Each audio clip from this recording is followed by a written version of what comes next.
अस्सलाम वालेकुम स्टूडेंट्स, एक बार फिर आपको हमारे यूट्यूब चैनल पर खुशामदीद। और उम्मीद करता हूँ कि आप तमाम बच्चे जो है वो खैरियत से होंगे। बच्चों, आज का जो हमारा टॉपिक है वो बड़ा ही इम्पोर्टेंट टॉपिक है एग्जामिनेशन पॉइंट ऑफ व्यू से, और उसको हमने जो है वो आप लोगों की फरमाइशों पर जो है हमने इस वीडियो का हिस्सा बनाया है। और आज के जो टॉपिक का नाम है वो है grams law of diffusion of gases. अगर आप हायर लेवल के स्टूडेंट हैं, या आप जो है वो मैट्रिक के स्टूडेंट हैं, या आप जो है वो ग्रेड 7-8 के स्टूडेंट भी अगर आप हैं, या 9-10 के भी आप स्टूडेंट हैं बेटा, तो आपको ये टॉपिक आना चाहिए। उसकी वजह यह है कि हम जो है डिफ्यूजन जो है वो अपनी डेली लाइफ में जो है वो बहुत देखते हैं। मैंने अक्सर अपनी वीडियोस में एक बात कहता हूं मैं कि आप कोई भी चीज पढ़े, किसी भी सब्जेक्ट में कोई भी चीज आप पढ़े, उसको आप लाजमी अपनी डेली लाइफ के अंदर बच्चों क्या करो, इंप्लीमेंट करो कि जनाब ये हमारी डेली लाइफ में जो है कहाँ इस्तेमाल हो रही है। तो आज का जो हमारा टॉपिक है बेसिकली वो बेस कर रहा है एक लॉ पर, और उस लॉ का नाम आप लोगों ने पढ़ लिया ग्राहम्स लॉ। और बच्चों, grams law of diffusion of gases में सबसे पहले तो मैं आपको इसका मतलब बताऊं कि व्हाट इज डिफ्यूजन। असल जो सबसे मेन पॉइंट है वो ये है कि जनाब ये जो चीज है ये क्या है, डिफ्यूजन है क्या। और डिफ्यूजन को समझाने से पहले मैं थोड़ी सी इस पर भी बहस कर देता हूं। ये तो आपको पता होगी व्हाट इज गैस, गैस क्या है, या व्हाट आर गैसेस। गैसेस को सिंपली अगर हम बोले तो स्टेट्स ऑफ मैटर, मादे की यानी मैटर की क्या है, ये हालत है, एक स्टेट है जिसके पास डेफिनेट शेप भी नहीं है ना डेफिनेट वॉल्यूम है। मैंने मिसाल के तौर पे मैंने यहां पर जो है बॉडी के अंदर से जो है एक गैस निकाली, you know the name carbon dioxide.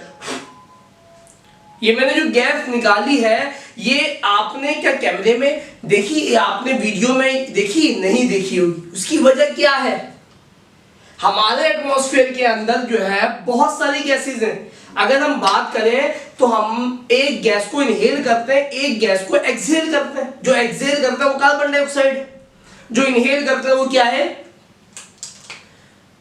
Oxygen gas है, जो हमारे लिए बहुत जरूरी है बच्चों। तो गैस बेसिकली जो है वैसे तो बहुत सारी प्रॉपर्टीज है, लेकिन आज की वीडियो में हम गैस की सबसे अहम प्रॉपर्टी को डिस्कस करने वाले हैं। और गैस की सबसे अहम प्रॉपर्टी जो है बच्चों वो है diffusion. Diffusion is the most important property of gas. कोई भी गैस मॉलिक्यूल होगा उसकी सबसे अहम जो आपके पास जो सबसे अहम प्रॉपर्टी है, खुसूसियत है, वो क्या है, डिफ्यूजन है। तो डिफ्यूजन का मतलब क्या होता है, इसको हम सिंपली इतना बोल रहे हैं, अगर हम इंग्लिश में बताना चाह रहे हैं तो हम इसको इतना बोल सकते हैं कि स्पॉन्टेनियस इंटरमिक्सिंग ऑफ टू और मोर देन टू गैसेस। मिसाल के तौर पे मैं इस रूम में जो खड़ा हूं, इस रूम में पहले से ही बहुत सारी गैसेस मौजूद होंगी, ऑक्सीजन होगी, कार्बन डाइऑक्साइड होगी, नाइट्रोजन गैस होगी। मैंने जब अपने मुंह से जो है वो एक और गैस एक्सहेल करी, एक और गैस बाहर निकाली, तो ऑब्वियसली बहुत सारी गैसेस हो गई। थोड़ी देर बाद इंटरमिक्सिंग जो है वो क्या हो जाती है, शुरू हो जाती है। और इस इंटरमिक्सिंग के प्रोसेस को, इस मिलने के अमल को हम क्या बोलते हैं, डिफ्यूजन बोलते हैं। वैसे तो आपको जो है मेन डेफिनेशन जो है स्क्रीन पर आपको मिल गई होगी कि what are the main definition of diffusion, the spontaneous flow of molecule from a region of higher concentration towards lower concentration. ये भी एक डेफिनेशन है डिफ्यूजन की। लेकिन बच्चों मैंने जो आपको बताई है वो डेफिनेशन में यहाँ पर फार्मूले में भी इंप्लीमेंट करूंगा। क्या बताइए, मैंने आपको बोला है कि डिफ्यूजन क्या है, डिफ्यूजन स्पॉन्टेनियस, अचानक किसकी मिक्सिंग है, टू और मोर देन टू गैसेस की, दो या दो से ज्यादा गैसों को आपस में मिला दो तो आपके पास जो प्रोसेस होगा वो क्या होगा, डिफ्यूजन होगा। अब ये बात तो आपको समझ में आ रही, मैं एग्जांपल देता हूं। आप देखिए water in form of vapour, gaseous form में अक्सर आप देखते हैं स्मेल बहुत सारी चीजों की आप करते हैं, खाना पक रहा है तो उसकी स्मेल जो है वो आपको आती है, स्मेल आप जो है बिल्कुल देखते सूंघते हैं।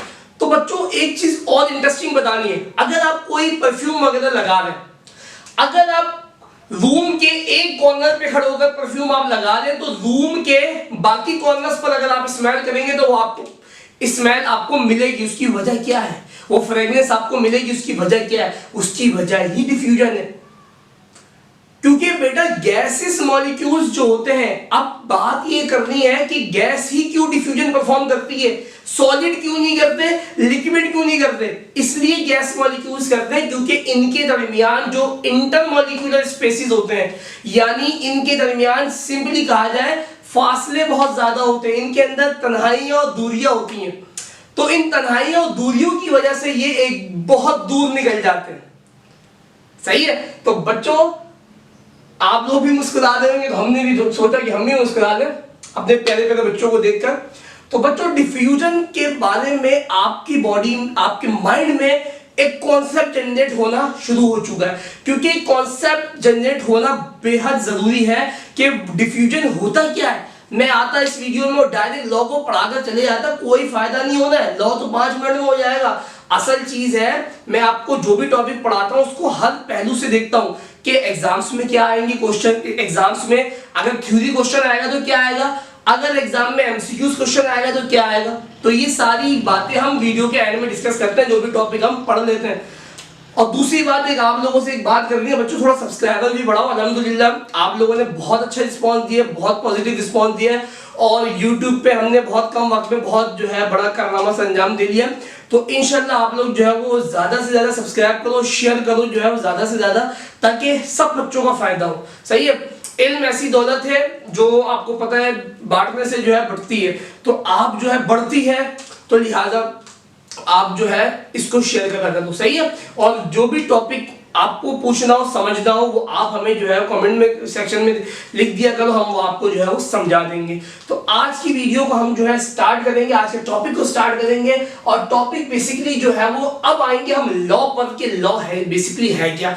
लॉ है तो लॉ का एक इंट्रोडक्शन होगा, भाई कब लॉ दिया गया, किसने लॉ दिया, और फिर लॉ है तो लॉ का क्या होता है, स्टेटमेंट होता है। और बच्चों स्टेटमेंट से हम क्या निकालते हैं, मैथमेटिकल एक्सप्रेशन। तो हम क्या निकालेंगे, पहले इंट्रोडक्शन पढ़ेंगे, फिर स्टेटमेंट पढ़ेंगे, फिर करेंगे मैथमेटिकल एक्सप्रेशन इसकी निकालेंगे, और देन हम करेंगे आपके कुछ न्यूमेरिकल्स, कुछ प्रॉब्लम्स, और उसके बाद आएंगे हम एमसीक्यूज सेक्शन पर। ओके बच्चों, तो स्टार्ट करते हैं। ओके स्टूडेंट, तो इंट्रोडक्शन क्या है grams law of diffusion of gases का। दरअसल ग्राम जो है इसका पूरा नाम है थॉमस ग्राम, और थॉमस ग्राम जो है उसका जो ताल्लुक था वो था स्कॉटलैंड से, और एक स्कॉटिश जो है वो फिजिसिस्ट था, यानी उसका ताल्लुक जो है वो फिजिक्स से था। और उसने जो है ये कारनामा सरंजाम दिया। उसने जो है ये क्योंकि ये लॉ जो है केमिस्ट्री और फिजिक्स दोनों के बॉर्डर लाइन पर मौजूद है। ये लॉ आप फिजिक्स में भी मैटर को डिस्कस करते हैं विद रिस्पेक्ट टू एनर्जी, और केमिस्ट्री में आप खाली मैटर को डिस्कस करते हैं। तो बच्चों बात क्या थी, बात ये थी कि ये ईयर जो चल रहा था ये था 1848 का, और 1848 के इस ईयर में स्कॉटिश एक फिजिसिस्ट था जिसका नाम था थॉमस ग्राम। उसने सबसे पहले जो है लॉ ऑफ डिफ्यूजन दिया। मिसाल के तौर पे उसने एक ऐसा लॉ दिया कि बहुत सारी गैसेस आ जाए, और हमें जो है वो उन तमाम गैसेस का डिफ्यूजन का रेट मालूम करना है, यानी डिफ्यूजन का वक्त मालूम करना है। तो हम इस लॉ को इस्तेमाल करते हुए हम जो है उसका रेट निकाल सकते हैं। रेट का लफ्ज मैं कभी भी, अब जब भी इस वीडियो में इस्तेमाल करूंगा तो समझ जाइएगा रेट किसको बोल रहे हैं, हम टाइम को फिजिक्स में बोलते हैं dx अपॉन dt। यहां पर मैं ज्यादा जो है वो आपको इसके ऊपर नहीं बताऊंगा। सही है बच्चों? तो बच्चों एक बात तो आपको ये क्लियर हो गई कि ग्राम ने एक लॉ जो दिया, उस लॉ की जो मैथमेटिकल फॉर्म है, हम उस मैथमेटिकल फॉर्म से किसी भी गैस का रेट ऑफ डिफ्यूजन निकाल सकते हैं। मिसाल के तौर पे एक कंटेनर है, उसमें 2 गैसेस शामिल हैं, और उन 2 गैसेस के अंदर जो है वो मिसाल के तौर पे थोड़ी देर बाद देखते हैं कि वो दोनों गैसेस जो है वो मतलब चले गई, उड़ गई, और उस उड़ने के अवधि को क्या बोलते हैं, डिफ्यूजन। क्या बोलते हैं बच्चों, डिफ्यूजन। ऐसी जो लिक्विड के अंदर होता है उसको हम क्या बोलते हैं, एवापोरेशन। ये डिफ्यूजन है। अब उसको इसके साथ थोड़ी थोड़ी चीजें सेम है, उसमें भी स्कैप हो रहा होता है, यहां पर भी स्कैप हो रहा होता है, लेकिन ये स्पॉन्टेनियस मिक्सिंग है एक या दो या दो से ज्यादा गैसेस की। तो बच्चों ग्राम ने सबसे पहले जो है ये जो है लॉ आपको दिया। अब हम आपको बताएंगे कि ग्राम ने लॉ दिया क्या, और आपने सिर्फ उस लॉ के स्टेटमेंट को अच्छा कर लेना है। अगर आपने बच्चों लॉ के स्टेटमेंट को अच्छा कर लिया, बिलीव मी ये लॉ किसी भी तरीके से आपसे एग्जाम में पूछ ले जाए, आप आराम से जो है इसको कंप्लीट करेंगे और बहुत अच्छा करेंगे। ओके, अब मैं इसके लॉ को पढ़ाने से पहले मैं आपको थोड़ी सी डायग्रामेटिकल एक्सप्लेनेशन देना चाहता हूं कि जनाब डायग्रामेटिकल एक्सप्लेनेशन में कि जनाब हमारे पास जो है वो अगर कोई डायग्राम बनाए तो डिफ्यूजन जो है वो बेसिकली कैसे हम समझा सकते हैं। ओके बच्चों, तो मिसाल के तौर पे मेरे पास यहां पर जो है वो एक कंटेनर मौजूद है और इस कंटेनर के बच्चों दो पार्ट हैं, एक को मैंने बोल दिया ए और दूसरे को बच्चों मैंने बोल दिया बी। अब बच्चों स्टूडेंट्स यहां पर जो है वो कुछ गैसेस यहां पर भी मौजूद है जिनको मैंने ब्लू से जो है वो पॉइंट कर दिया, और कुछ गैसेस बच्चों यहां पर भी मौजूद हैं जिनको मैंने रेड से करने जा रहा हूं। उम्मीद करता हूं कि आपको दिख रहा होगा। कुछ ब्लू से मैंने पॉइंट करा हुआ है, कुछ रेड से। जो गैस मॉलिक्यूल्स ए में है उनको मैंने ब्लू से मार्क किया हुआ है और जो बी में है उनको मैंने रेड से मार्क किया। मैं अभी गैस के कोई नाम पर नहीं जा रहा कि कौन सी गैस है कौन सी गैस नहीं है, वो बात का काम है भाई, आपको जस्ट समझाना ये है। थोड़ी देर बाद आप देखते हैं कि मिसाल के तौर पे इस दोनों कंटेनर की जो सेक्शन है इनके बीच में जो ये वॉल है, इस वॉल में जो है वो जगह जगह पर जो है वो एंट्री गेट होते हैं, एंट्री गेट होते हैं, ये लॉक होते हैं। थोड़ी देर बाद इनको खोल दिया जाता है, ये कैप होते हैं इनको ओपन कर दिया जाता है। तो होता यह है कि ए और बी में जो दो गैसेस थी ये आपस में इंटरमिक्स होती हैं, यानी ऐसी कंडीशन आ जाती है कि बी वाले जो गैस मॉलिक्यूल्स हैं वो ए में आ जाएंगे और ए वाले गैस मॉलिक्यूल बच्चों कहां चले जाएंगे, बी में चले जाएंगे। This intermixing is called diffusion, इसी को तो हम डिफ्यूजन बोलते हैं। अब आपको बात समझ में आई कि ये जो मिक्सिंग का अमल है दो या दो से ज्यादा गैसेस का, this process is simply known as diffusion. उम्मीद करता हूं बच्चों समझ में आपको आया होगा। अच्छा बच्चों, एक और मजेदार चीज बता दो, अभी गैस मॉलिक्यूल जो है वो एक जगह से नहीं, तीन चार या बहुत सारी जगह है जहां से वो इंटरमिक्स हो रही है। मिसाल के तौर पे डिफ्यूजन का मैं हर किसी ने किसी का बहन भाई लिया तो केमिस्ट्री के अंदर, तो बच्चों इसका भी मैं जो है ना वो भाई लिया है, आज मैं इसका भाई लेकर आया और इसका जो भाई है बच्चों उसका नाम है इफ्यूजन। इफ्यूजन बच्चों डिफ्यूजन अलग है, इफ्यूजन अलग है, दोनों में जमीन आसमान का फर्क है। आप दोनों को एक ही मत समझिएगा, आप बजाय ये समझे कि यहां पर जो है वो डी आई और ई का फर्क है, ऐसा नहीं है, जमीन आसमान का फर्क है। अभी आप इस डायग्राम में देखिए गैसेस मॉलिक्यूल इंटरचेंज हो रहे हैं, इंटरमिक्स हो रहे हैं, आपस में एक दूसरे से रिप्लेस हो रहे हैं, लेकिन बहुत सारी जगहों से, यहां से भी आ सकते हैं, यहां से भी आ सकते हैं और यहां से भी आ सकता है। लेकिन बच्चों फर्स्ट करें मिसाल के तौर पे कहीं से भी जो है वो गैसेस मॉलिक्यूल्स इन दो से नहीं जा रहे, सिर्फ एक से जा रहे। कभी भी movement of gases molecules through tiny hole, सिर्फ एक होल से जो है मॉलिक्यूल्स अगर जाएंगे, the process is called effusion not diffusion. Diffusion नहीं कहलाएगा, क्या कहलाएगा बच्चों, इफ्यूजन कहलाएगा। तो बात क्लियर हो रही है कि आज मैंने आपको डिफ्यूजन के साथ साथ इफ्यूजन भी इंट्रोड्यूस करवा दिया कि अगर वो कभी सवाल में इफ्यूजन लिखकर दे दे तो आप घबरा जाओ भाई कि सर ने तो डिफ्यूजन पढ़ाया है, हमारी कोर्स में तो डिफ्यूजन है। इफ्यूजन की क्या है भाई, इफ्यूजन डिफ्यूजन कुछ भी लिखकर दे दे, डिफरेंस मैंने आपको बता दिया है कि अगर मूवमेंट ऑफ मॉलिक्यूल्स होंगे एक होल से, जो इसको हम क्या बोलेंगे, इफ्यूजन। अगर बहुत सारी जगहों से हो रही है तो क्या बोलेंगे, डिफ्यूजन। मैं आपको इसकी बड़ी अच्छी एग्जांपल देता हूं। अगर आपके जो गाड़ी का या आपके व्हीकल का जो टायर है उसके अंदर अगर पंचर हो जाता है, अगर पंचर जो है वो एक जगह कील लगने से हुआ है तो उसकी सारी गैस उस एक सुराख से निकलेगी। तो उस एक सुराख से जो गैस मॉलिक्यूल्स निकल के बाहर गए हैं टायर से, this process is called diffusion. बच्चों तो ये कॉन्सेप्ट अपने माइंड में क्लियर करना। मैं दोनों की डेफिनेशन तो पूरा ये लॉ आपको इसके एंड में दे दूंगा, वीडियो के एंड में या वीडियो के स्टार्ट में, लेकिन मेन चीज अपने कॉन्सेप्ट बनाओ। केमिस्ट्री रेक्टिफिकेशन का नाम नहीं, केमिस्ट्री रटने का नाम नहीं, केमिस्ट्री समझने का नाम। बच्चों सही है, क्लियर हो रही है बात। तो अब हम इसके बाद बात करेंगे किसकी, स्टेटमेंट की, के आयर ग्राम्स ने क्या कहा। तो अब हमने आपको बताना है कि मैंने आपको पहले डिस्कस कर दिया कि बच्चों अगर लॉ है तो लॉ का क्या होगा, स्टेटमेंट होगा। तो बच्चों अब हम बात करेंगे कि ये लॉ का स्टेटमेंट क्या है, क्योंकि आप लॉ के स्टेटमेंट को पढ़े बगैर आप उसकी मैथमेटिकल फॉर्म निकाल ही नहीं सकते। चाहे फिजिक्स का कोई लॉ ले लो, चाहे आप केमिस्ट्री का कोई लॉ ले लो, या आप बायोलॉजी का भी कोई लॉ ले लो, क्योंकि वहां पर भी लॉ मौजूद है। तो लॉ के बगैर जो है, कानून के बगैर जो है वो, स्टेटमेंट के बगैर जो है वो किसी भी लॉ की मैथमेटिकल फॉर्म नहीं बना सकते। तो हमने अगर एक फॉर्मूला डिराइव करना है किसी भी गैस का रेट ऑफ डिफ्यूजन निकालने के लिए, यानी कौन सी गैस कितने वक्त में जो है वो डिफ्यूज हुई, वो चीज निकालने के लिए हमें चाहिए एक फॉर्मूला, और वो फॉर्मूला जिस चीज से बनेगा वो क्या है, स्टेटमेंट।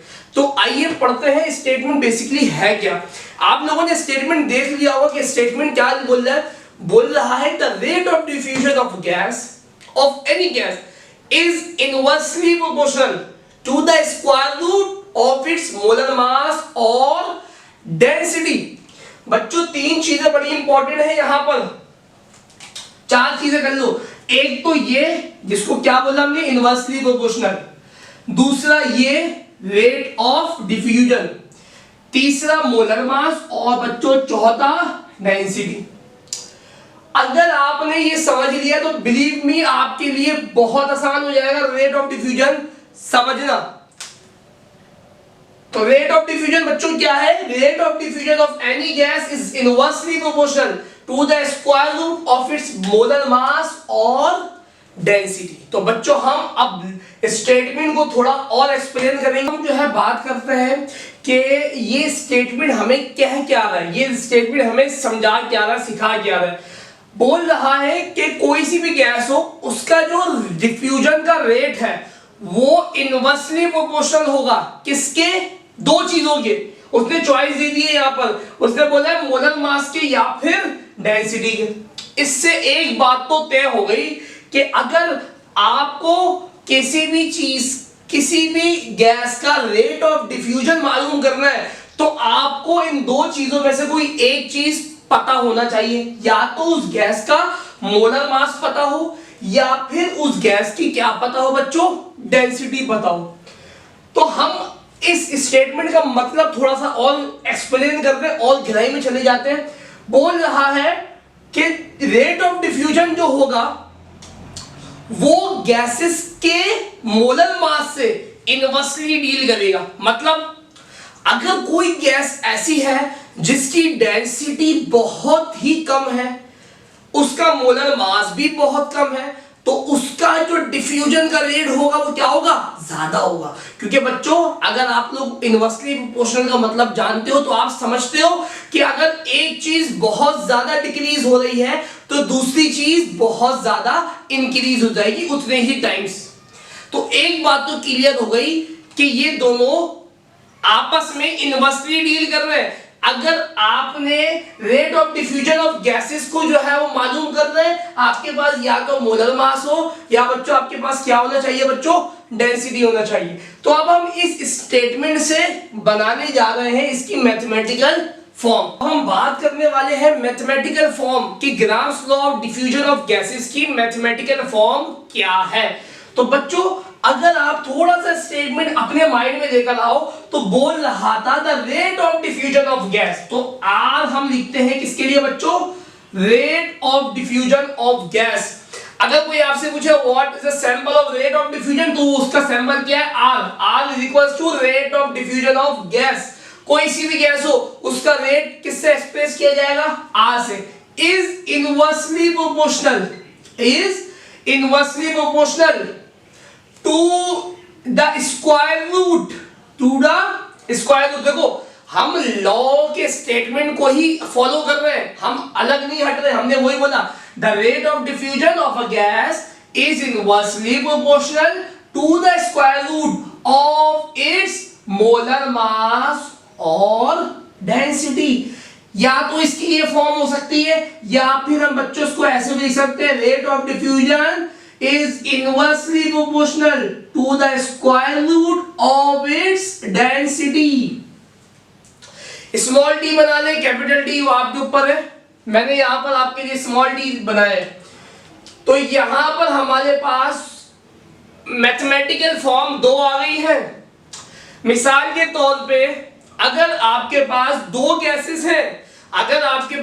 गैसेस हैं और दोनों के रेट्स को वो कंपेयर कर रहा है, मैंने आपको डिफ्यूजन बताई क्या है, ये लॉ है क्या, ये लॉ हमें एक ऐसी फॉर्म देगा कि जिससे हम किसी भी गैस का रेट ऑफ डिफ्यूजन निकाल सकते हैं। तो ये तो मैंने अभी उसकी सिर्फ मैथमेटिकल फॉर्म लिखी है, और किसको देखकर लिखी है, किसको फॉलो करके लिखी है, जो मुझे क्या बोल रहा है, जो मुझे उसके स्टेटमेंट बोल रहा है, मुझे स्टेटमेंट में जो बोला वो मैंने आपको लिख के यहाँ पर दिखा दिया। अगर मेरे पास दो गैसेस मौजूद हैं, कोई सी भी गैस में भी उस पर बहस नहीं कर रहे, अगर मेरे पास दो गैसेस मौजूद हैं तो मैं किस तरीके से जो है उन दो गैसेस का रेट ऑफ डिफ्यूजन को कंपेयर करूंगा कि कौन सी गैस कितने टाइम पे डिफ्यूज हुई और कौन सी गैस कितने टाइम पर डिफ्यूज हुई। तो बच्चों एक फॉर्मूला आ जाता है। आप मिसाल के तौर पे दो गैसेस ले लो, एक इसको RA कंसीडर कर दो, RA है मतलब rate of diffusion of gas A, या 1 लिख दो आपके ऊपर, सही है। और ये है M, तो ये A है, तो ये भी क्या होगी A, क्योंकि सिंपल सी बात है, जिसका आप रेट ऑफ डिफ्यूजन निकालने जा रहे हो उसी का क्या होगा बेटा, मॉलिक्यूलर मास यानी मोलर मास होगा, सही है। अच्छा बच्चों थोड़ा सा यहां पर भी हम कर लेते हैं, थोड़ा सा हम यहां पर भी सही कर लेते हैं, सही है भाई। वो तो अब हो गया, मैं आपको इसकी एक और कंबाइंड फॉर्म बनाने जा रहा हूं, सही है। ये आपकी इक्वेशन 1 हो गई। यहां पर रेट ऑफ डिफ्यूजन B का ले लो, और B का जाहिर मोलर मास क्या होगा, B होगा। तो इसको मैंने इक्वेशन नंबर 2 ले लिया, जब आप कंपेयर करोगे तो आपके पास कुछ ऐसा फॉर्मूला आ जाएगा। मैं यहां पर जो है वो लिख देता हूं, यहां पर लिख रहा हूं मैं RA, आपको दिख रहा है, इधर लीजिए थोड़ा सा, RA divided by RB is equals to under root M2 divided by M1। अगर आपके सवाल में आपको दो गैसेस दी जाए और आपको उनके रेट को कंपेयर करना हो बच्चों, तो ये वाला फॉर्मूला आप जो है वो बनाएंगे।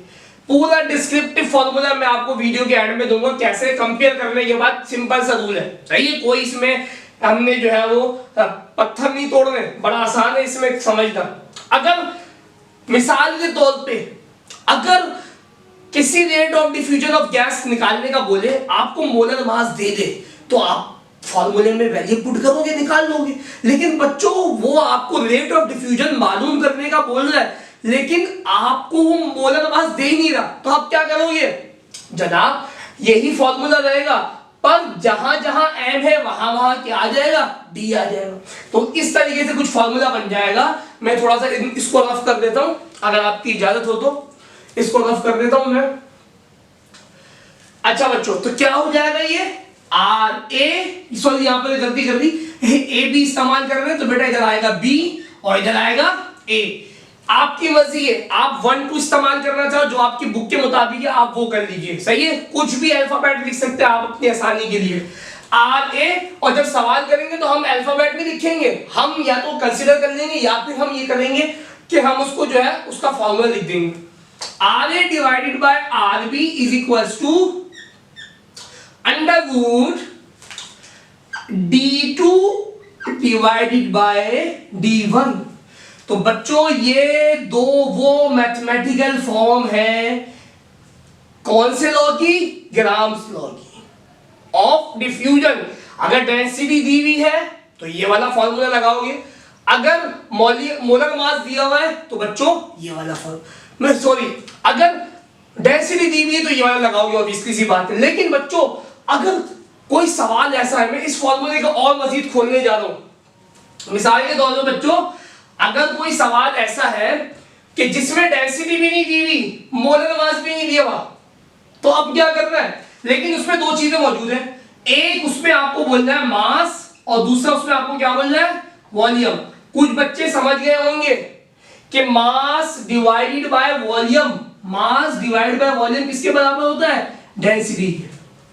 तो अगर मैं इस वाले फॉर्मूले को थोड़ा सा और डिटेल में चेंज कर सकता हूं, R A divided by R B is equals to under root D two है, तो डी अगर इसका मास लगा तो क्या हो जाएगा?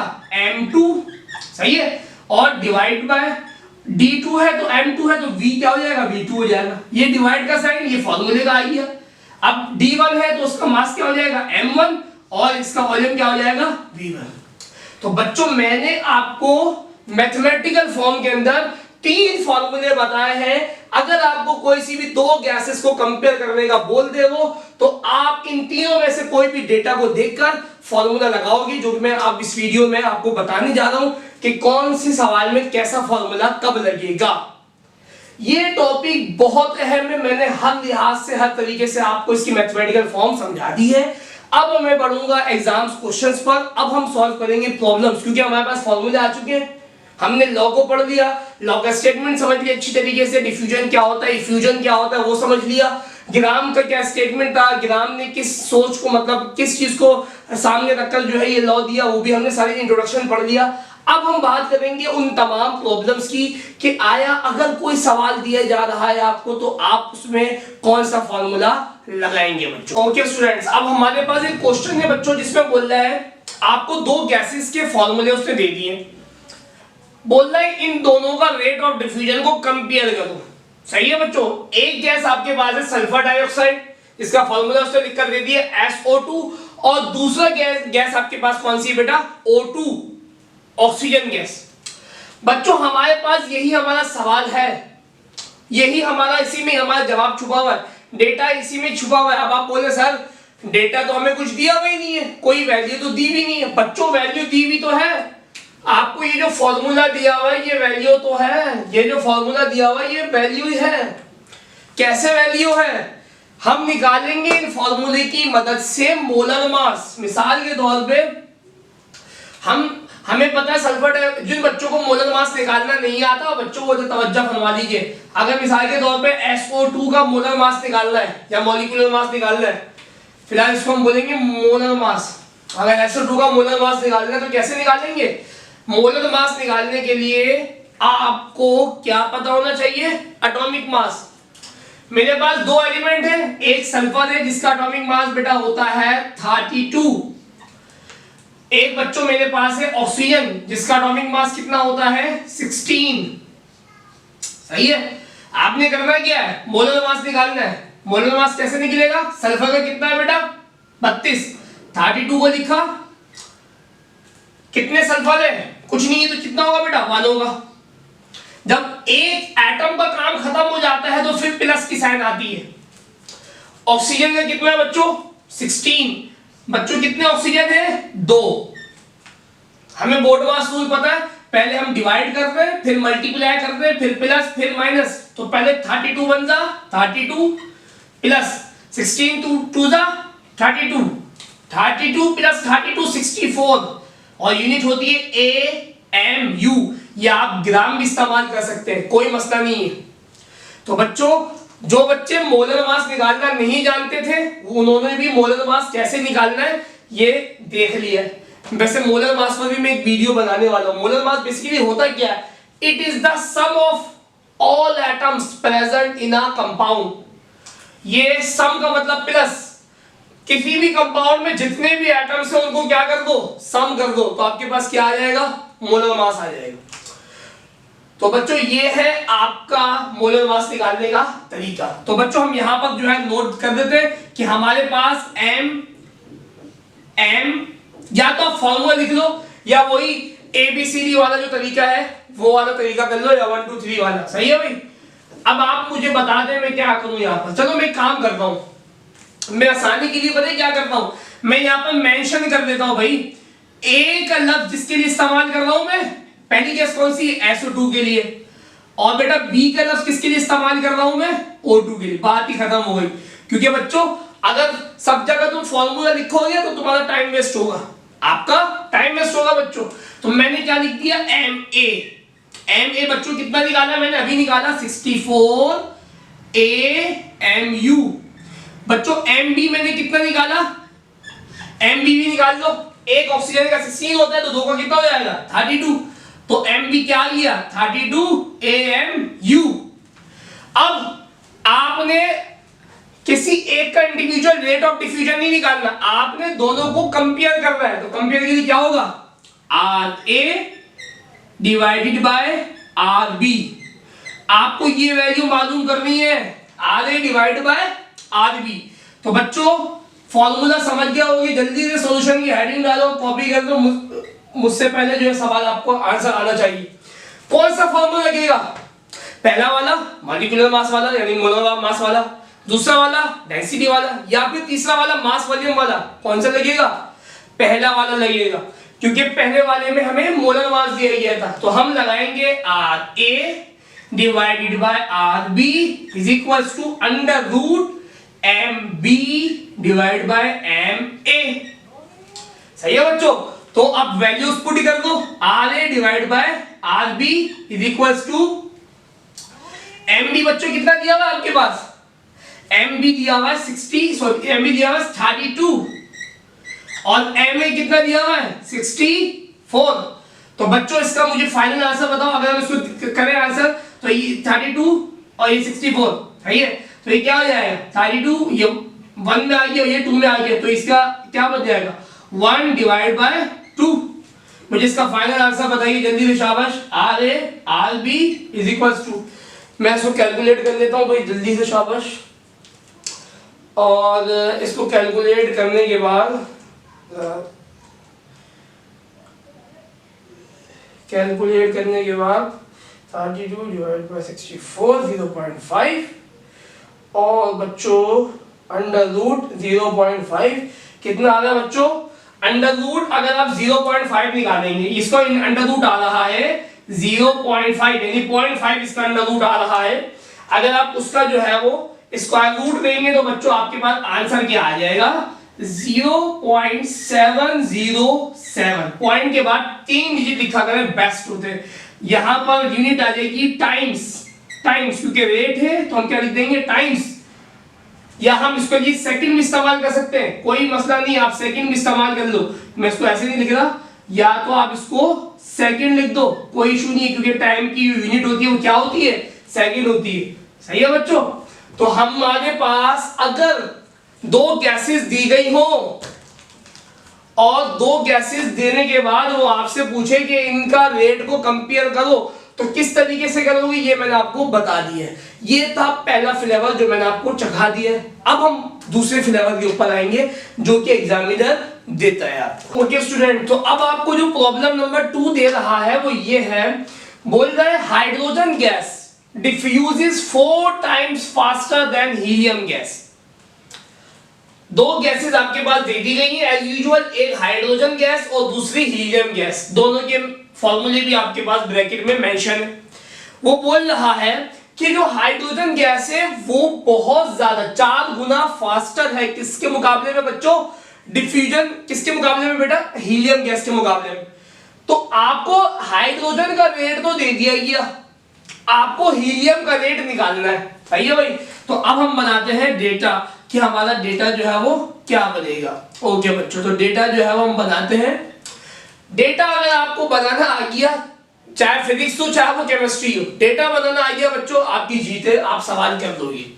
आपको वही मेंशन करो सबसे पहले तो बच्चों, क्या मेंशन करोगे, ए किसको ले रहे हो और बी किसको ले रहे हो। ए आप ले रहे हो बच्चों किसको, हाइड्रोजन गैस को यानी H2 को, और बी किसको ले रहे हो, He2 को। ये लाजमी मेंशन करना बच्चों, उसकी वजह ये है आपका पेपर सेटर या सॉरी पेपर चेकर जो होगा वो कुछ और समझे, फिर क्या कर लोगे आप, सही है। तो मैंने आपको फार्मूला लिखने वाली उस चीज से बचाया मैंने। तो रेट ऑफ डिफ्यूजन किसका दिया हुआ है, हाइड्रोजन का, तो क्या लिखोगे, RA कितना दिया हुआ है, 4 टाइम्स, सही है भाई। बोल रहा है हीलियम गैस, अब दोनों की जगह मॉलिक्यूलर मास निकाल लो, Ma निकाल लो मोलर मास, और Mb निकाल लो जल्दी से। Ma निकालो तो हाइड्रोजन का होता है 1, तो एक हाइड्रोजन का 1 है, 2 का कितना हो जाएगा 2AMU, या ग्राम लिख दो आपकी मर्जी है।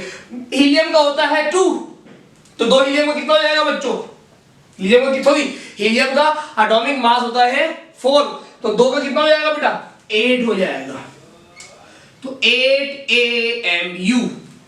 बच्चों मालूम करने को वो क्या बोल रहा है, मैं इधर ही लिख देता हूं, डेटा में आप हेडिंग डाल लीजिएगा। मालूम करने को वो बोल रहा है हीलियम का, तो हीलियम का रेट क्या होगा, RB। अब बच्चों आ जाओ सॉल्यूशन पर बगैर कोई टाइम वेस्ट किए, वही फॉर्मूला लगेगा पहला वाला जो हमने पहले वाले सवाल में लगाया, RA divide by RB is equals to under root M2 divided by M1, formula वही है। वैल्यू पुट कर दो जल्दी से, RA divide by RB is equals to M2 कितना है आपके पास, M में गलती कर देता हूं, MB आएगा यहां पर, और यहां पर MA आएगा। MB आपके पास कितना है 8, और बच्चों MA आपके पास कितना है 2, सही है भाई। अब आप जरा RB आपको मालूम करना है, सही है भाई, और RA जो है वो आपको दिया हुआ है, RA कितना है भाई 4 है, सही है। अब इसको सिंपलीफाई करना है, सिंपल मैथ्स लगाइए, 4 ऐसे लिखिए, RB भी ऐसे लिखिए इज इक्वल्स टू, अब आप इसको सॉल्व करें, 2 1 2 2 4 8, तो ये आ जाएगा अंडर रूट 4। अगर आप अंडर रूट 4 निकालेंगे तो बच्चों क्या आ जाएगा, 4 RB is equals to under root 4 निकालो जल्दी से, शाबाश, अंडर रूट 4 निकालोगे तो ये आएगा 2, सही है, अंडर रूट 4 क्या आ गया 2 आ गया। अब होगा क्या, क्रॉस मल्टीप्लाई होगा, RB इधर से जाएगा 2 इधर आ जाएगा, सही है, तो हमारे पास क्या हो जाएगा 4 divide by 2 is equals to RB। तो अब फाइनल आंसर क्या आ जाएगा, फाइनल आंसर हमारे पास आ जाएगा RB इज इक्वल्स टू कितना आ जाएगा, 2 1 2 2 2 4, तो 2 टाइम्स, ये आपका क्या आ जाएगा फाइनल आंसर। तो अब बच्चों मैंने आपको दूसरा फ्लेवर भी चखाया कि अगर वो आपको एक का रेट ऑफ डिफ्यूजन दे दे, एक का रेट दे दे, दूसरे का मालूम करना सीखे, तो सिंपल सी मैथ्स लगाओगे और आराम से कर लोगे, सही है। तो ये दो वो मोस्ट इंपॉर्टेंट तरीके होते हैं जो आते हैं। अब आप गैसेस के नाम चेंज करो और जल्दी से निकाल लो, सही है। मैं वैसे आपको वर्कशीट दूंगा वीडियो के एंड में, सही है। तो ये इसका मतलब क्या है, हाइड्रोजन 4 गुना फास्टर थी तो हीलियम जो है वो 2 गुना, 2 टाइम्स। क्लियर है बच्चों, मुझे उम्मीद है कि आपको समझ में आ गया होगा। तो ये था आपका दूसरा क्वेश्चन। क्वेश्चन नंबर 3 अब हम करने जा रहे हैं। प्रॉब्लम नंबर 3 हमारे पास अब सवाल के अंदर थोड़ा सवाल चेंज है। मैंने आपको कहा है कि मैं आपको जिस तरीके से वो एग्जामिनर आपसे सवाल पूछ सकता है, मैं आपको हर जो है वो तरीका जो है समझा रहा हूं। तो बोल रहा है द रेशियो ऑफ 2 गैसेस आपको दे दी गई है। अब गैसेस के नाम नहीं दिए गए, ना फॉर्मूले दिए गए, अब गैसेस को सिंबलाइज कर दिया गया कि एक गैस का नाम जो है भाई उसने बोल दिया A है और दूसरी का नाम उसने बोल दिया B है। बोल रहे उनका जो रेट ऑफ डिफ्यूजन है उसकी रेशियो बता दी है कि ये A की है और ये वाली B की है। बोल रहे if the molar mass of A gas का मोलर मास भी दिया हुआ है, मतलब ये रहा। बोल रहा है B गैस का मोलर मास क्या होगा। तो अब आइए इसको करते हैं जल्दी से जरा। तो आपके पास जो है वो डेटा बनाइए जल्दी से, शाबाश। तो बच्चों डेटा में क्या क्या आ जाएगा, डेटा में आपके पास आ जाएगा कि आपके पास जो है वो RA दिया हुआ है, RB दिया हुआ है। जल्दी से मेंशन कर लो। A किसको बोल रहे हो बेटा, A के लिए अब यहां पर मेंशन करने की जरूरत नहीं है क्योंकि एक ये है दूसरा B है, तो उसको मेंशन छोड़ दो। A आपके पास क्या है बेटा, A गैस का कितना है 1.5, B गैस का कितना है बच्चों 1, और मोलर मास किसका दिया हुआ है, ए का, कितना दिया हुआ है 16, किसका मोलर मास निकालने का बोल रहा है, बी का। ओके बच्चों, तो रिक्वायर्ड केटिन डाल के आप ये खुद लिख लीजिएगा, सॉल्यूशन कर रहा हूं मैं खाली आपको। सॉल्यूशन में वही फार्मूला लगाएंगे, R A divide by R B is equals to under root M B divide by M A. अब इस फॉर्मूले को फ्री कैसे करना है, ये असल जो है वो मुद्दा है। आपने सबसे पहले क्या करना है, squaring on both side, squaring on both side, या तो आप ये कर लीजिए स्क्वायरिंग ऑन बोथ साइड कर ले, सही है, या आप स्क्वायर रूट यहां से हटाएंगे तो वो शिफ्ट हो जाएगा इस वाली साइड पर। मैं आपको ये वाला तरीका करवा रहा हूं कि दोनों साइडों पर क्या ले लो, स्क्वायर ले लो, दोनों साइडों पर स्क्वायर ले लो, तो बेटा क्या आ जाएगा, ये लो R A divide by R B का स्क्वायर इज इक्वल्स टू, सही है बच्चों। उसके बाद क्या आ जाएगा, M B divide by M A, इसका भी होल स्क्वायर। आपको पता है स्क्वायर से स्क्वायर रूट क्या हो गया, कैंसिल हो गया, इसका स्क्वायर क्या आ गया, R A square divide by R B square, सही है भाई। इसका क्या आ गया, M B divided by M A. R A की वैल्यू कितनी दी हुई है बेटा, 1.5, 1.5 का स्क्वायर रूट निकालो जल्दी से शाबाश। और आर बी का बेटा कितना दिया हुआ है, आर बी का है 1, 1 का स्क्वायर रूट स्क्वायर 1 ही होता है, सही है। एम बी आपको मालूम करना है बच्चों, सही है, और एम ए की वैल्यू कितनी दी हुई है बच्चों, 16 दी हुई है, सही है। तो चलो बच्चों जल्दी से आ जाओ शाबाश। तो 1.5 का स्क्वायर निकालोगे आ जाएगा 2.25, सही है, डिवाइड 1 कोई औकात नहीं है, is equals to M B divide by 16। M B 16 क्या होता है, डिवाइड होता है, तो इधर अगर क्या हो जाएगा, मल्टीप्लाई हो जाएगा, तो ये हो जाएगा M B is equals to 2.25 multiply by 16। तो आप इसको करोगे तो एम बी आपके पास कितना आ जाएगा बेटा, जल्दी से मुझे बताओ कि एम बी का आंसर जो है वो कितना आ रहा है। एम बी का आंसर आपके पास आ जाएगा 36, एम बी का आंसर आ जाएगा 36 ग्राम या 36 AMU, जो आप लिखना चाहो आप लिख दीजिएगा यहाँ पर, सही है बच्चों। तो ये आपका तीसरा प्रॉब्लम हमने आपको करवाया जिसमें उसने रेट ऑफ डिफ्यूजन दिए हुए थे, एक गैस का मोलर मास दिया हुआ था और एक गैस का मोलर मास निकालना था। तो मैंने आपको अभी तक 3 फ्लेवर चखा दिए। अच्छा अब बात करते हैं अगर डेंसिटी दी जाए, डेंसिटी अगर आपको दी जाए तो वो भी इसी तरीके से होगा। अगर मास वॉल्यूम दिए जा रहा है तो तीसरा फार्मूला भी बिल्कुल इसी तरीके से होगा, घबराने की जरूरत नहीं है, सही है। ज्यादातर वो ये 3 केसेस पूछते हैं, इसलिए मैंने आपको इस वीडियो में तमाम 3 केसेस करवा दिए, सही है। अगर वो डेंसिटी बोल रहा है, जहां जहां मोलर मास से एज्यूम कर लो वहां पर डेंसिटी हो, तो वो वैसे ही करो, सही है, कोई मसला नहीं है, घबराने वाली बात। अगर मास दे दिया जाए, वॉल्यूम दे दिया जाए, ये बड़े लेवल पे आता है सवाल, आपके लेवल पे शायद नहीं है लेकिन फिर भी तैयारी कर जाइएगा। मास वॉल्यूम दे दिया जाए तो आप उसका भी निकाल लोगे आराम से, सही है। मास वैल्यूज पुट करनी है, वो आपको जो चीज देगा अपने थोड़ा सा दिमाग लगाइए, सही है, और बादाम खाया करें, सही है, और वो अप्लाई करिए। चलो बच्चों, अब न्यूमेरिकल्स की तो कहानी खत्म हो गई, उम्मीद करता हूं कि आपको समझ में आ गया होगा। अब हम बात करते हैं मल्टीपल चॉइस क्वेश्चन आंसर की। तो पहला एमसीक्यूज हमारे पास अगर एग्जाम में हमसे पूछेगा तो वो इस तरीके से पूछ सकता है, वो आपको गैसेस दे देगा ऑप्शन में और आपसे पूछेगा which of the following gases diffuses faster. आपने इधर जो है वो बहुत ज्यादा जो है ध्यान देना है कि कौन सी गैस जो है सबसे ज्यादा फास्टर क्या होगी, डिफ्यूज होगी। मैंने आपको लॉ पढ़ाया हुआ है, समझा दिया। वही गैस सबसे ज्यादा फास्ट जाएगी जिसका मोलर मास क्या होगा, सबसे कम होगा। क्यों? क्योंकि बोथ आर इनवर्सली प्रोपोर्शनल। तो बच्चों जल्दी जल्दी सबका मोलर मास निकाल लो। अगर मोलर मास में बताऊं तो हीलियम गैस का तुम्हारे पास कितना आ जाएगा, हीलियम गैस का आपके पास आ जाएगा सॉरी हीलियम गैस का हमारे पास आ जाएगा 8, सही है। मैं यूनिट वगैरह नहीं लिख रहा क्योंकि एमसीक्यू में इतना टाइम नहीं होता। हाइड्रोजन गैस का बेटा कितना आ जाएगा 2, और नाइट्रोजन गैस का बेटा कितना आ जाएगा 28, सही है। और मीथेन गैस का बेटा कितना आ जाएगा, ग्राम ग्राम लगा दो, सही है। और मीथेन गैस का बेटा कितना आ जाएगा आपके पास 16, सही है, ग्राम। ओके बच्चों, आपके पास मोलर मास आ चुके हैं। अब आपने जल्दी से जो है आंसर बता देना है। जनाब वही गैस सबसे ज्यादा तेजी से डिफ्यूज होगी जिसका मोलर मास क्या होगा, कम होगा। तो यहां पर करेक्ट ऑप्शन क्या होगा, बी होगा, क्योंकि हाइड्रोजन गैस का मोलर मास क्या है 2 है।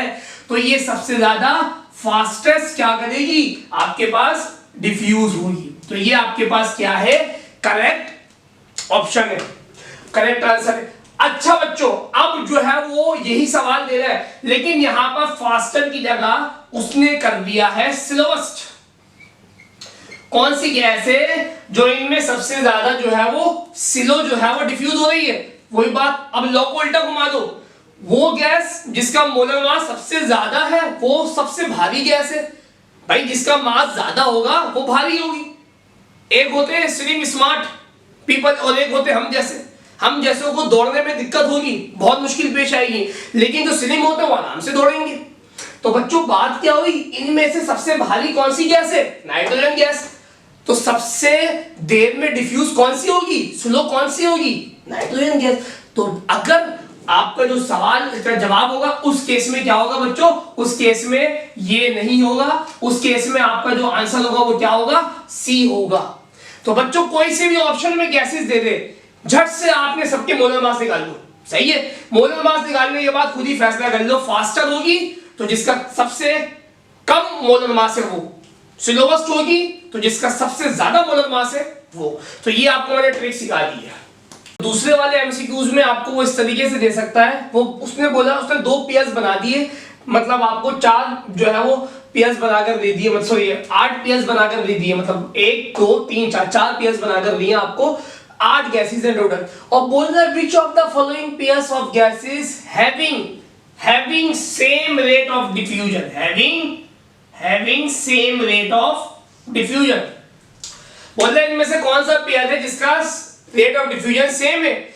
ऑब्वियसली सी बात है, जिसका मोलर मास सेम होगा उसका रेट ऑफ डिफ्यूजन भी क्या होगा, सेम होगा, सही। अब देखो भाई H2 और H2 का निकालो तो ये आपके पास निकल के बेटा कितना आएगा, ये आपके पास निकल के आएगा 2 ग्राम, और अगर He का निकालो तो ये He का कितना आ जाएगा 8 ग्राम, मतलब ये तो नहीं हो सकता। CO2 का होता है 44 ग्राम, सही है, और SO2 का हम निकाले तो 64 ग्राम, ये भी नहीं हो सकता, सही है। अगर हम CO का निकाले तो CO का होता है कार्बन का 28 ग्राम, सही है, और N2 का कितना होता है 28, एक नाइट्रोजन का कितना होता है 14, तो 2 का कितना हो जाएगा 28। तो बच्चों करेक्ट आंसर क्या है, सी। तो बच्चों मैंने आपको जो है वो एमसीक्यूज भी बता दी किस तरीके से जो है वो आपके पास आ सकते हैं। उसके अलावा जो हमारे कुछ स्टूडेंट्स है जिनका ताल्लुक जो है वो ओ लेवल से है, तो वो तमाम बच्चे जो थोड़ा सा जो है वो एक और चीज समझिए, आप लोग भी समझे कि आपके पास अगर वो गैसेस दे दे, बोले अरेंज करो, बोले अरेंज द फॉलोइंग, ये आपके पेपर में सवाल आता है, अरेंज द फॉलोइंग। उसने आपको ये दे दिया, आपके पास अब आपने क्या करना है, अरेंज करना है आपके पास जो है वो गैसेस को। ओके स्टूडेंट, तो हमारे पास अरेंज द फॉलोइंग में उसने आपको लिख दिया N2, सही है, उसने आपको दे दिया CO2, और उसने आपको दे दिया SO2, H2 और He2। आपको बोल रहा है कि इनमें जो है असेंडिंग ऑर्डर में अरेंज करो, डिसेंडिंग ऑर्डर में अरेंज करो, with increasing rate molar mass यानी रेट ऑफ डिफ्यूजन। अब मिसाल के तौर पे अगर असेंडिंग में ऑर्डर करूं तो सबसे मोलर मास किसका आएगा H2, फिर क्या आएगा He2, फिर क्या आएगा N2, फिर क्या आएगा CO2, फिर क्या आएगा SO2। अगर डिसेंडिंग में करना है SO2, CO2, N2, He2 और H2, तो ये बेसिकली आपके पास आ गया। अब नाम भी दे दो, ये वो ऑर्डर है जिसमें गैसेस फास्टर, पहले H2 फिर He2 फिर N2 फिर CO2, फिर ये फास्टर हो गई, सही है बच्चों, ये क्या हो गई स्लोवेस्ट हो गई। तो आज की वीडियो में हमने आपको grams law of diffusion of gases के तमाम सवाल करवा दिए, चाहे वो प्रॉब्लम्स क्वेश्चन हो, चाहे वो थ्योरी हो, चाहे वो एमसीक्यूज हो। मुझे उम्मीद है कि आप लोगों को ये वीडियो पसंद आई होगी, तो उसको लाइक करना मत भूलिएगा। और बच्चों एक बात और बता दूं मैं आपको, ये जो आपने जितने भी प्रॉब्लम देखे हैं इनकी वैल्यूज चेंज करिएगा और इसको खुद करने की कोशिश करिएगा। वीडियो के एंड में लाजमी प्रैक्टिस क्वेश्चन मैं डिस्क्रिप्शन में भी देता हूं, तो वो प्रैक्टिस क्वेश्चन लाजमी करा करें आप लोग, ताकि आपकी बोर्ड एग्जाम्स की अच्छी तरह तैयारी हो। टॉपिक आपको उम्मीद करता हूं पसंद आया होगा। नेक्स्ट वीडियो के लिए अपने उस्ताद उबैद अहमद खान का इंतजार करिएगा। जब तक के लिए इजाजत दीजिए, अल्लाह हाफिज।